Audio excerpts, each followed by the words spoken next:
ఇది చాలా మోసపూరితమైన ప్రభుత్వం.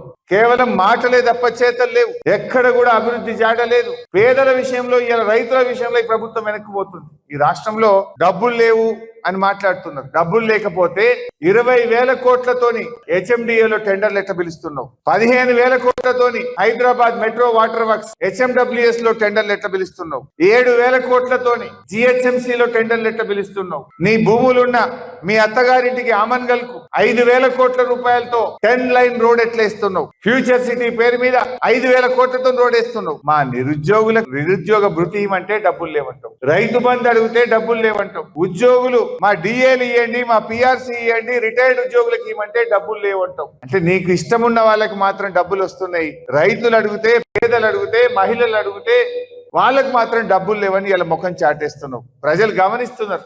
నువ్వు 14,000 15,000 కోట్లు బడా కాంట్రాక్టర్లకు బిల్లులు ఇచ్చినావు కదా, మరి అవేడికెళ్ళి వచ్చినాయి? పేద కాంట్రాక్టర్లకు, సర్పంచ్లకు బిల్లులు ఇవ్వమంటే ఇవ్వవు. 10 లక్షల లోపు చిన్న చిన్న కాంట్రాక్టర్లకు బిల్లులు ఇవ్వమంటే మాత్రం డబ్బులు లేవంటారు. బడా కాంట్రాక్టర్లకు ఒక్కొక్కరికి 1,000 కోట్ల రూపాయలు ఇస్తున్నారు. కమిషన్ల కోసం, పర్సెంటేజ్ల కోసం ఇస్తున్నారు. పేదలకు ఇవ్వమంటే మాత్రం ముఖం చాటేస్తున్నారు. సో రైతాంగం ఎక్కడికక్కడ వానకాలం రైతు బంధు డబ్బులు ఇవ్వాలని, యాసంగి రైతు బంధు అందరికీ ఇవ్వాలని, రుణమాఫీ ప్రతి రైతుకు 2 లక్షల మీద ఉన్న వాళ్ళకు కూడా 2 లక్షల రుణమాఫీ చేయాలని మీరు ఎక్కడికక్కడ నిలదీయండి. ఈ ప్రభుత్వాన్ని BRS ఇడిచిపెట్టరు. సంపూర్ణ రుణమాఫీ అయ్యేదాకా కాంగ్రెస్ పార్టీ వెంట పడుతూనే ఉంటాం, ప్రశ్నిస్తూనే ఉంటాం. రైతుల పక్షాన ఈ కాంగ్రెస్ ను నిలదీస్తూనే ఉంటాం.